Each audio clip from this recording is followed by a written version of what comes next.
With the famed Irish Brigade bearing down upon the tired defenders of the sunken lane, the 8th Alabama and the Alabama Brigade rushed to aid their fellow Southerners, only to find themselves being flanked by Caldwell's upcoming brigade of veteran New Englanders. Soon after, the Alabamians would be evicted from the lane, leaving their dead and dying for the Yanks, which would help in bringing about the infamous name of the Bloody Lane.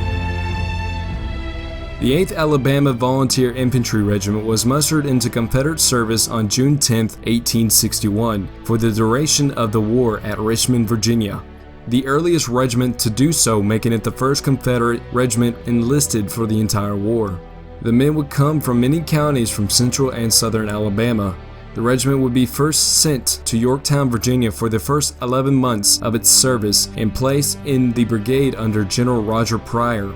The 8th would be instrumental at the start of the Peninsula campaign when it helped General Magruder in deceiving McClellan and believing that the Confederates had more men than they actually had.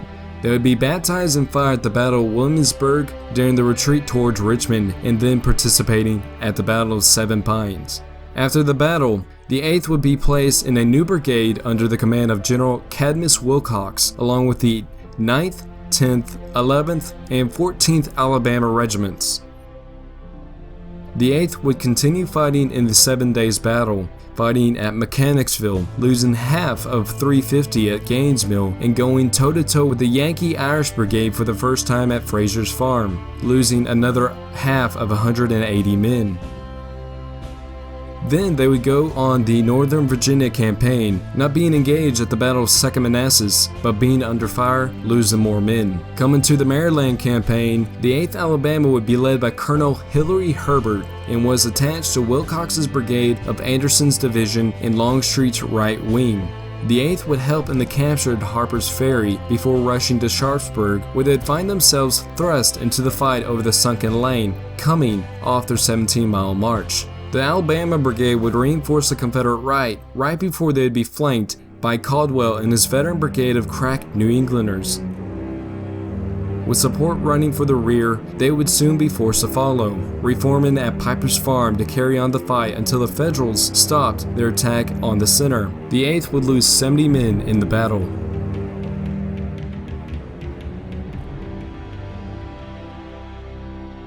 Unlike most Confederate regiments, the 8th Alabama was lucky to get their hands on superb weapons stashed at Harper's Ferry. There they would find the M1853 Enfield rifle and the M1855 Springfield rifle. Both would use a 58 caliber Manet ball and would be accurate up to 200 yards away.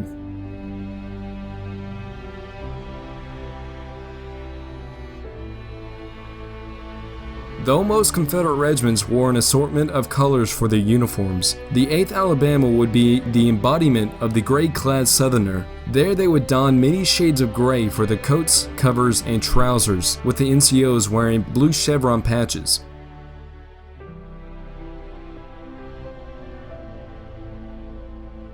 Unlike their uniforms, their flag is quite colorful. On one side of the flag displays the Goddess of Liberty with an unsheathed sword in one hand and a flag with Alabama spelled out above a star in the other. On the opposite side has a cotton plant with a coiled rattlesnake with the text saying Noli me tangere, which is touch me not in Latin, all in front of a blue background.